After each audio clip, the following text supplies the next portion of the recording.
Welcome into A to Z Sports Prime Time on this Tuesday night. Had to double check. It's been a while. My goodness. It's lovely to see you guys here for another episode of the Prime Time program. My goodness. I've forgotten I guess I haven't forgotten what you guys look like. I don't actually know what you look like, but I imagine many of you have forgotten what I look like. It's been so long since we've spent time here together, but we are back. We are better than ever, and we are here with 9 days to go until the NFL draft to talk about the process for this team trying to get itself back into tip-top shape. We are going to discuss some draft contingency plans. There have been some wrinkles thrown into the thing that people have known about the Titans draft strategy the entire time, which is that they were going to draft Joe Alt over and over and over again. We've brought this up, but we have at this point some contingency plans prepared in case that strategy needs to change for one reason or another. B-Birds 18 says, finally, withdrawal from primetime is real. I can't imagine that. So I'm sure many of your wives, girlfriends, and significant others are not pleased to have me back in their lives, yapping at 8:30 p.m. Central Time, or in some of your cases, 9:30 p.m. Eastern Time, whatever the case may be. But there has not been a ton of news since we last spoke. Still a lot of interesting angles to get into. And for this particular team, some teams in front of them and behind them in the draft order that could really throw a wrench into their best laid plans. So we're going to work through those contingency plans here together tonight. We've got a gone viral video at the end of the evening for you, as is the custom, and looking forward to discussing all of these things with you over the course of this evening. But first, you know the drill. You know that I need you to share this show wherever you are spending time with us, on Facebook, on YouTube, on Twitter, and on Twitch. We would appreciate your participation. If you're hanging out with us on Twitter, please retweet the show in the bottom right-hand corner of your screen. And if you're on Facebook Live, you can share now to public. That is in the bottom left. If you're on YouTube or on Twitch, please like the video and subscribe to the channel. Tell a friend to do the same, and we would be grateful for your participation there as well. Always good when we can have the same old faces and names, but always nice when we can add a few to the mix of new handles for us to read, for us to get new questions, new ways of thinking from Titans fans all over the place, because it's always great to be able to share some time with you guys, no matter whether you are here in Middle Tennessee, whether you're across the country in California. Got a lot of Titans fans out there. Kat, our girl from Style Concierge, says, who is your favorite quarterback in Titans history? Well, we can certainly discuss that at some point in the offseason, but it's always good to see some new faces and names in the comment section here tonight. Let's go ahead and get this bad boy started. Welcome into A to Z Sports Prime Time from the Zen Sports Studios. I'm your host, Buck Rising, and I am proud, as always, to be presented to you by the wonderful folks at TrueMath Fitness in the Gulch. Go to TrueMathFitness.com for your first workout free. As a Middle Tennessee resident, no workout ever recycled or repeated. That is what the fine folks at TrueMath Fitness have to offer you. Of course, Two Rivers Ford, quality American-made Ford vehicles and award-winning customer service is what they pride themselves on. Two Rivers Ford in Mount Juliet, or online at tworiversford.com. And the Ashton Real Estate Group of RE/MAX Advantage. GaryAshton.com for your dream address without the stress. Don't sell without the intel that the Ashton team can provide to you with the official real estate agent of the Nashville Predators at GaryAshton.com. So let's talk Titans and let's talk contingency plans for this particular team to try and put itself back together. We know the issues, we know the struggles along the offensive line. And the most obvious selection for the Titans at number 7 overall is to take Joe Alt, the left tackle from Notre Dame. We've talked about this a million times, and over the course of basically 5 off seasons, I feel like I've been doing Titans need a tackle talk. Since Jack Conklin left in free agency, this is basically the same rinse and repeat conversation that we've had over and over and over again. But in some circumstance where Joe Alt isn't available to you at number 7 overall, how would you prepare, or how would you want your team to operate in that kind of setting, which is where we will start with our Two Rivers Ford take on Facebook, YouTube, Twitter, and Twitch. What should the Titans pivot to if Joe Alt is selected before number 7? If for some reason that guy ends up going to the Chargers, for example, as many people have projected in their mock drafts, what should the Titans pivot to if Joe Alt is selected before 7? It is your Two Rivers Ford take. It is made possible by the people at Two Rivers Ford. Quality American-made Ford vehicles and award-winning customer service is what they offer. They will go above and beyond to put you in position to succeed. Two Rivers Ford in Mount Juliet or online at tworiversford.com, the best in the business here in Middle Tennessee over the course of the last 40 years. So, how many different options would you have on the table? Let's see. Scary Harry on YouTube says Malik Neighbors. Neighbors, if you can't trade back, says Angelica James on Facebook Live. Stephen King says hashtag Rome is burning. I assume he's talking about a Dunze as opposed to Jim Rome, but either way, you could use a little Rome here in Tennessee.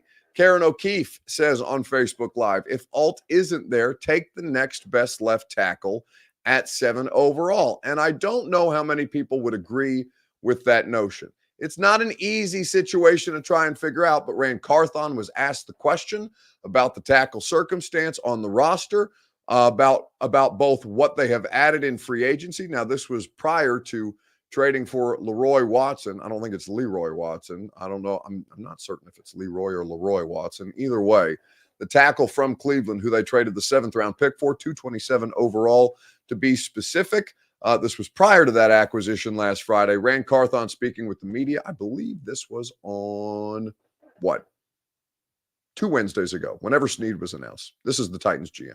Now, here's your starting left tackle in the draft. We'll answer draft questions at a later date because, again, this is more about free agency. And to say is our starting right tackle, we got more than 5 offensive linemen on the roster, so we can roll out any 5 and call them starters if you want to at this point. But we're going to, like I just told TD, we're going to continue to look to bolster up front. We've added weapons around Will, still got to be able to protect him. Got 2 good backs out of backfield that can make explosive plays. So we want to continue to balance this thing out, and make this a balanced football team. Balance is certainly something that the Titans have lacked, and it's in no small reason because of the offensive line group. They have been working through this process over and over again the past couple of years, trying to get it right under John Robinson and Mike Vrabel, unable to do so. Whether it's Isaiah Wilson, Dylan Radens, Andre Dillard, or all of the other mistakes that they've made and patchwork moves that they've tried to put this thing, piece this thing, bandage this thing back together with Aaron Brewer at center, trying to get a couple of good seasons out of Daniel Brunskill, which, may pay dividends this year. We'll see with improved help around him. But still, these are not quality players that you can build a foundation of your football team on. These are the kind of moves that you're trying to basically get away with and trying to survive. And ultimately, if you're the last coaching staff and last front office administration, you were unable to survive them.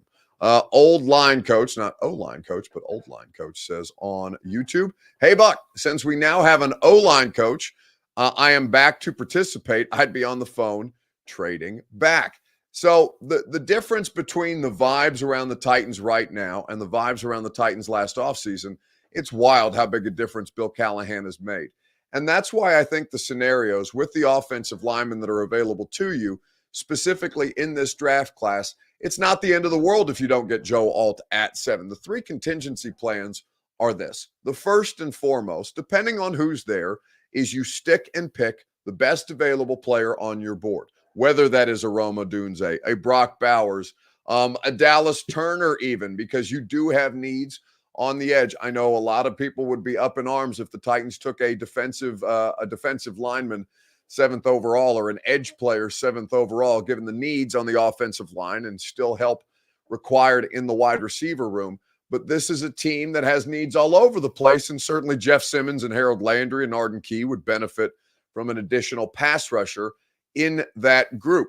You have the option to stick and pick the best available player. Secondarily on that list is the option to trade back, as old line coach and many other people have suggested that this team able to do. Between 6, where the Giants are currently selected to pick, and 11, where Minnesota currently is selected to pick, or currently slated to pick, you're going to have a ton of action. Trades up, trades back. New England is not an inconsequential figure in all of this, sitting there at 3 with an obvious need at quarterback, but Jake Brisket, Jacoby Brissett, there to kind of satisfy that. So maybe a good enough player for them to build out a better team around a lesser quarterback that they may be able to add in the draft. It's not as cut and dry as I think many people would make it. And sometimes it might just be that cut and dry. We might see 4 quarterbacks go straight off the board. Somebody who's interested in a quarterback may trade with Arizona, who's currently scheduled to pick at 4, and make the move to come up and get, maybe it's J.J. McCarthy, maybe it's Jaden Daniels, whichever the 4th of the 4 quarterbacks is. That's kind of where they're at. And then the third scenario is to take the best tackle available at number 7 that's not named Joe Alt. Now, that's the least likely scenario in my mind for a variety of different reasons, but I would understand why people like Karen O'Keefe earlier on Facebook Live might entertain that notion just a little more. We'll get into it and we'll read more of your answers. What would you do if Joe Alt was not available for the Titans to select at number 7 overall? What would your strategy for the Titans be? We'll discuss at length. You'll hear more from people around the team right after I remind you that the Primetime program is presented by TrueMath Fitness in the Gulch. For the best workout in Middle Tennessee, you need, absolutely must have, the fine folks at TrueMath Fitness. They are there to help you. Nobody puts you in better position to succeed with your physical fitness, no matter what your fitness goals are, whether it's improved health, whether you want to physically look better, whether you want to improve your sleep, and using physical fitness as a way to do that, to improve your mental health. Physical fitness is also critical as well. TrueMath Fitness is there to help you with no workout ever recycled or repeated. Go to TrueMathFitness.com, where your first workout is free as a Middle Tennessee resident. So looking at the different players that are there to select, Stevie prefers that they trade back. Devon says Brock Bowers, then the left tackle in the 2nd, which is also a strategy that you can employ. Brock Bowers is probably going to be the hardest player to place in this upcoming draft class. It's pretty interesting to see the lack of success that specifically first round tight ends have had. And there's a good note in here from Adam Schefter that I will pull up for you here in just a second, or excuse me, from Sheil Kapadia of The Athletic. He said on Twitter, this was yesterday, in the last 10 years, 9 tight ends have been picked in the first round of the NFL draft. They've combined for 0 All-Pro nods and 1 1,000-yard season. 1 of 9, David Njoku, got a second contract from the team that drafted him. Players that are still to be determined are Dalton Kincaid with the Buffalo Bills and Kyle Pitts of the Atlanta Falcons, where famously they have not been able to get the ball to the playmakers in an efficient enough fashion. So the first round tight end stigma is pretty real. And I'm not sure smarter football people than I would have to be able to sit there and tell you about why the tight end position has not worked out, or why specifically the first round tight ends have not worked out. Because what Wyatt says is Brock Bowers is a glorified wide receiver. Well, I hesitate to compare him, Wyatt, to Taysom Hill. But I like the idea of, just conceptually, Brock Bowers, not a tight end, not a wide receiver, not a fullback, but just a football player. A very, very highly skilled offensive football player, which is basically how Sean Payton was justifying the contracts that they kept giving to Taysom Hill year over year. And by the way, Taysom Hill continues to have a very successful NFL career by being a just general football player. Now, I think that Brock Bowers has a more specified role than that, and I do think that he's certainly a higher level prospect at the tight end specific position, but he is somebody who you can deploy in a variety of different situations. He reminds me a lot of, Delaney Walker was a fullback in San Francisco, okay? He wore the number 46. He came to Tennessee. He got deployed by both Ken Wisenhunt and Mike Mularkey in a bunch of different creative ways. And while Delaney was a tight end in the truest sense, he was still lined up in the backfield. They were still running jet sweeps for touchdowns on the goal line with Delaney Walker. You could give him carries. This is a player that displayed a level of versatility that was uncommon. And didn't necessarily have a defined role prior to his second career life, which was in Tennessee, because his role in San Francisco was vastly different. Flatly, he's a weapon. And I think that's something that has to be considered here for a team like the Titans that just needs upgraded weaponry, and exploring the possibility of Brock Bowers at 6 makes that much more viable. So let's keep the train rolling here, and let's talk about the team that you're most worried about ruining the Titans draft. I think that's an interesting question that Bert came up with earlier tonight. Which team are you most worried about ruining the Titans draft? We'll talk about it together on Facebook, YouTube, Twitter, and on Twitch right after I remind you that the Primetime program is made possible by the Ashton Real Estate Group of RE/MAX Advantage. Go to GaryAshton.com. Get your dream address without the stress. Don't sell without the intel that the Ashton team can provide to you. Nobody puts you in better position to succeed than the official real estate agent of the playoff-bound Nashville Predators. GaryAshton.com for more information. Again, don't sell without that intel. So looking at the teams around the Titans, you have the Giants currently at 6. You have the Chargers at 5.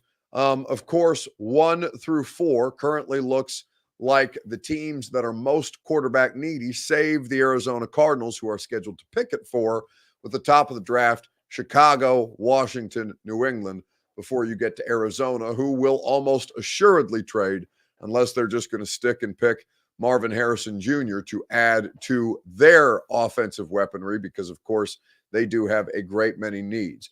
But of all the teams around the Titans that could potentially spoil your perfect scenario playing out for the Titans, who exists that might be able to do that? I see a lot of answers for the Chargers. I see Hawkins Johnson mentioning both the Giants and the Chargers. And to hear Daniel Jeremiah, who is the radio analyst for the Chargers radio network, on top of being the NFL Network's lead draft analyst, he seems to foreshadow specifically what the Chargers under Jim Harbaugh and that new regime might be looking to do. Hey, what do you give us? Yeah, to me, I still think trade out is the way to go. I mean, if you're, looking at the way you mentioned it, and look, when you've paid the quarterback, it's part of the deal, right? You've got to maximize every dollar, maximize every opportunity you have to build talent around the quarterback, because it's a big chunk of your money. The Chiefs done it as, they're the poster child for how they've done that. They've maximized all these different picks. So I would imagine Joe Ortiz is just praying that phone rings. If it doesn't ring, now you've got a decision to make, because I was talking to somebody about this yesterday, and I said, this is going to sound like I'm talking out of both sides of my mouth, because when it was, do you remember the Bengals, the Sewell, Jamar Chase debate, right? Yeah. Everybody was strong on that. And then my thing was, I'm a simpleton. I'm going to take the highest rated player. Who's the best player? To me, with Jamar Chase was a better player coming out than Penei Sewell. So I would stick with the receiver, not going to get too hung up on positional value, what have you. I'm going to do that. And obviously they go to a Super Bowl. That's the pro side. Then Burrows got hurt. That's the downside. You can still argue. People are still in their trenches on that one, on which way they should have gone with that pick. But I've gone from saying best player available, and I think in most situations with a normal team, normal head coach, normal history of your organization, I would say absolutely. I have a higher grade on Marvin Harrison than I do on Joe Alt. But with this one, with Harbaugh coming in, Joe Ortiz coming in, culture, identity, a team that's been quote unquote a finesse team for as long as I can remember. I've been calling their games for 6 years. They haven't really been a physical team. You're trying to change all that. Yep. I just think, man, and I get, trust me, the Charger fans, and they get mad at me, and I'm supposed to be their guy, call the games now, all these years, and they're like, why they need a receiver so bad, and I'm like, I know, but this is not the only round in the draft. Yep. And the receivers that you're going to be staring at on day 2 are pretty darn good, versus the tackles you're going to be staring at. You're going to be like, or and they need interior players. So that's Daniel Jeremiah talking specifically about the Chargers and the need for an offensive lineman. And that's the correct answer. Now, Bert brought up another scenario that was not the Chargers. I'm going to let him articulate that for himself if he is ready, willing, and able and not in the middle of a video game. But there's a couple of different teams that don't shake your head at me. I know exactly what you're doing. And if you cannot participate in the show, then I'm going to drag you into the show in some form or fashion. But there's a bunch of different options that can be presented. The Chargers is the most glaringly obvious, though, Bert, if you don't want to appear on camera, so I suppose you can suggest yours in the chat if that is indeed the case.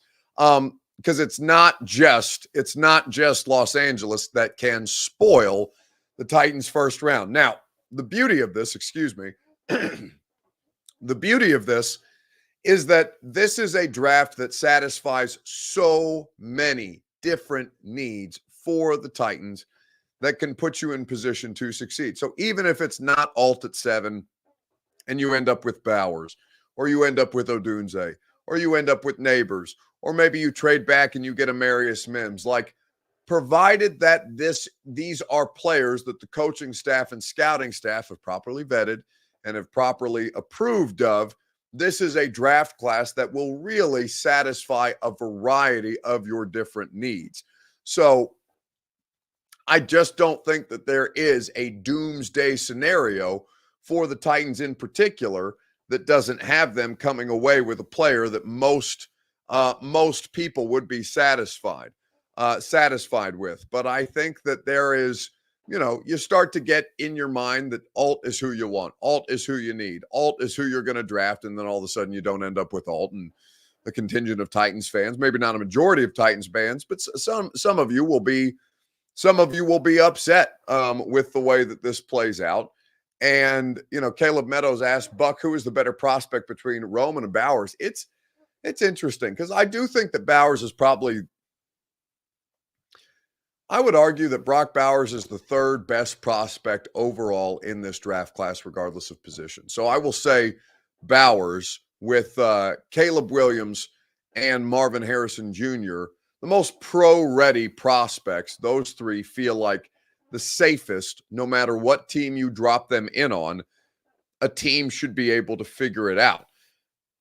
Rome Odunze feels like a very reliable, very safe option. He does feel a bit safer to me than Neighbors, though he lacks some of the explosive top-end athletic traits that you like about Neighbors' game and that will make him a game changer more than just a reliable piece of an offense. And I think that Odunze, the comparisons have been interesting to me. And I saw one today to DK Metcalf that I don't quite agree with, but I do think that there's a lot of elements to his game to like. And I understand the angle that some people are taking on that. But Neighbors may be the more high ceiling prospect, while Odunze and Marvin Harrison Jr. are the safer prospects. I would consider Bowers to be probably the third overall best prospect out of any position group in this particular class. I don't know that it's a no-brainer like Jack Ripper says on YouTube, but I do think that there are a lot of things to like about him as a player. And I think that no matter how you come out on the end of this thing, that you would feel pretty good about it. There are a couple of different ways to explore this. And I know that people are kind of set with where they're at on the alt thing, but we'll see how it all plays out. Let's wrap it up with a gone viral video this evening. Actually, before we wrap it up with a gone viral video, I've got a very exciting announcement that I think I'm going to be able to make. I think I'm going to be able to make it tomorrow on the radio show. If not tomorrow on the radio show, for sure tomorrow on the Install podcast with Greg Cosell. Now, I'm going to tell you, if you have not gotten your Install live show tickets, you need to get them right now. I'm going to tell you to get them right now tonight, Tuesday, April 16th at 9:01 p.m. Central Time, because when I make this announcement, you're not going to have any tickets left to buy. And I want you guys to have the ability to buy tickets as soon as humanly possible, because once we announce this, our special guest for the upcoming Install live show on Friday, May the 3rd at the Hutton Hotel in the Analog Room, where we will be doing a 3-hour live podcast for you with about 300 of you and your closest Titans fan friends in the house to hear Greg Cosell of NFL Films and our very special guest pick through the film of the new Titans draft class, of L'Jarius Sneed, of Calvin Ridley, of their best uses in the Titans offense, of Will Levis in particular. So Bert is going to drop the Eventbrite link in there for you right now on Facebook, YouTube, Twitter, and Twitch. If you're not familiar with the Install live show, if you don't listen to the Install podcast, again, I'm going to tell you, this is a teaser from last year's show, but this year's show is going to be 10 times bigger and badder, and not just because of the special guest that we're hoping to be able to announce tomorrow. The one and only NFL Films. You know that last name. His carries his own weight. You walk in the room, Super Bowls, Radio Row, whatever it may be, breaking down film, breaks it down better than anyone you can think of. And we had a great luxury of being able to have him here. We pulled him out of Billy Joel last night. Like, get on out of here, Greg. You gotta talk in the morning, you know what I'm saying? He tried to stay out all night on Broadway. We said, you can't do that, Greg. You gotta get up here and talk. But this is Greg Cosell. Come on up, Greg. Y'all show him some love. All right, Slay.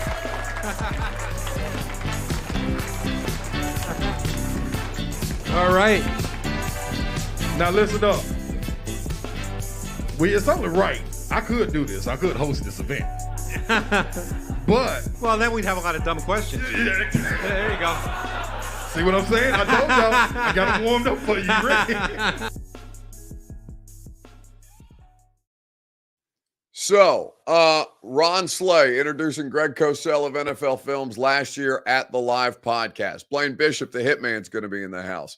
All kinds of our show friends are going to be in the house. You're going to want to be there to participate, to ask questions of Greg Cosell. And again, I think I'm going to say 95% certain that I'm going to be able to announce our special guest tomorrow, because I got some very promising text messages today to that effect. And I think that is going to go exactly the way that I think it's going to go. So buy your tickets today at 1045thezone.com, or the Eventbrite link that Bert just dropped for you, because like I said, once I make that announcement, there's not going to be any tickets left to buy.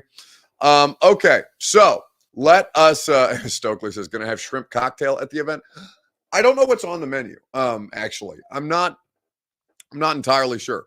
The VIP tickets do come with dinner. I don't know that shrimp cocktail is on the menu, but I can get the full menu for you if you would desire that. I know that they have a full bar, though, so if you can't get a shrimp cocktail, you can certainly get any other kind of cocktail that you want. I may be drinking cocktails on the stage if Greg will allow me to. I don't know if that is indeed going to be the case, but we'll see. Perhaps an espresso martini with a little bit of tequila in it will be my cocktail of choice. So full bar. Wow, how many podcasts can you get that are 3 hours, Titan specific, that encompass arguably one of the most exciting off seasons that we've had in recent memory, that also come with a full damn bar? I can't treat you guys any better than that. I really can't. B French says, give us a hint on the guest. Ooh. Bert, can you think of a good hint that doesn't give away who my special guest is in particular, that you can drop in the chat for me? Perhaps I can get Bert to assist me with it. Bert says he doesn't even know who it is. Well, that's not terribly productive. Well, I'm going to have to respond to Bert. Hopefully this is just in our private chat. Oh, no, definitely not something. I don't know if that went in the private chat. I don't know where that went. Did it end up in the private chat? I thought I sent it to the main group. Oh my God. Okay, here's a good one. Major Key says, is it an athlete? He is a former collegiate and NFL player. I will tell you that. He is a former, that can be your hint. He is a former SEC and NFL athlete. And I will leave it at that. That will be your hint. Stokely says, is it Mike Vrabel? No. Although I thought about texting Mike and asking him to donate to I'm probably still going to do that, to ask him. As sure as hell he's sitting on enough of Amy Adams Strunk money he can afford to donate a couple extra dollars to Leukemia and Lymphoma Society. So maybe I'll hit Mike up after we wrap the show. But I will say that that is a former Matt Fortner says Keith Bullock. No, incorrect. I said SEC and NFL athlete. I don't know that you guys are going to get it. Angelica James says, is it Ben Jones? It's not Ben Jones. I'm not going to keep listing all these off. Delaney Walker did not play in the SEC. Karen Davis is Peyton Manning. That would be fun, but I don't think that Peyton is going to make an appearance. Either way, you're going to have to wait until, I think, no later than tomorrow for me to be able to announce that. But I'll make sure that I have all my ducks in a row before the radio show goes on the air at 10 a.m. All right, a gone viral video, and let's wrap this bad boy up for the evening. It's great to be back with you guys. I appreciate you giving me a little bit of time off. The gone viral video this week is... Why don't I see it, Bert? What's the gone viral video? Why don't you just play it for me? Is it not in the lineup? Because I don't see it in my... With the 18th pick in the 2024 WNBA Draft, the Las Vegas Aces select Kate Martin.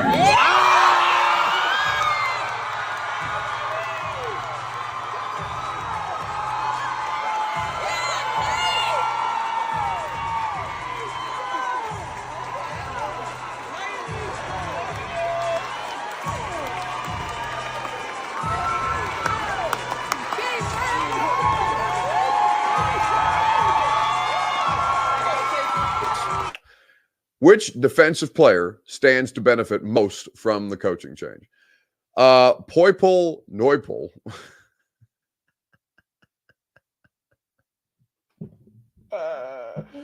Bert, I know you're laughing as hard at that as I am. I could not. I could have not said that better to fall into the exact trap that old Poipol is trying to set up. That was chef's kiss. He says, Murray, no way to go but up. Talking about Kenneth Murray. Damn it.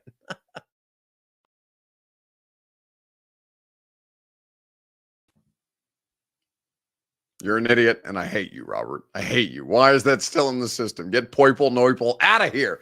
But yes, that's Kate Martin. That's tonight's gone viral video. She went in attendance. If you're unfamiliar, she is a player from the Iowa Hawkeyes women's basketball team alongside Caitlin Clark. She was there in support of Caitlin Clark, who went first overall to the Indiana Fever, and she ended up being drafted from the stands, from the audience, by the Las Vegas Aces, which was a really, really cool story to see. Not Poipol Neupel. Get out of here, Bert. Anyway, B. French says he knows who the special guest is for the live show. Okay, well, you can spoil it if you want to. But I would not recommend it. Also, speaking of spoiling things, Moon is creeping around the studio. Perhaps she's going to climb up the back of my office chair the way that she so enjoys doing, to make an appearance here on the Primetime Show. I don't know. Is she around here?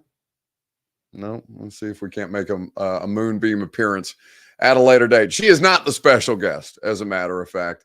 But we will let you guys know. Stokely doing the moon thing that Bert does every time a cat update. Francis is in here passed out. I don't see Moonbeam. Got me looking around. This is not great sports live stream broadcast. Mooney. Normally I hear a chirp. Either way, I was going to try to get you a Moonbeam appearance, but it does not look like anybody is going to cooperate. Either way, perhaps later in the week. We appreciate you guys spending your time with us. Thank you, as always, for hanging out with us here on the A to Z Sports Primetime program. Make sure you like the video on the way out the door. That is the best way to support us on Facebook, on YouTube, or on Twitch. If you're on Twitter, make sure you retweet it. Make sure you tell a friend, because we do this thing Sunday through Thursday night. And we're basically back. I mean, shit, we're back all the way through at this point. I don't have vacation. I don't have any more vacation coming up until July. We got 9 days until the NFL draft. We've got rookie mini camp on the horizon. We've got all manner of great Titans stuff prepared for you, and the live show as well. So we are really in the full swing of things until basically the NFL takes its summer vacation, which makes me happy, because you guys know that I don't like vacation very much. The thing that I love most in my life is talking in front of a microphone. And I appreciate you guys giving me the opportunity to do that. We will talk to you tomorrow morning at 10 a.m. on 104.5 The Zone, and then one more time tomorrow night on the Primetime program. See you guys. Go home! Go home! Go home! You're embarrassing Nashville! Go home!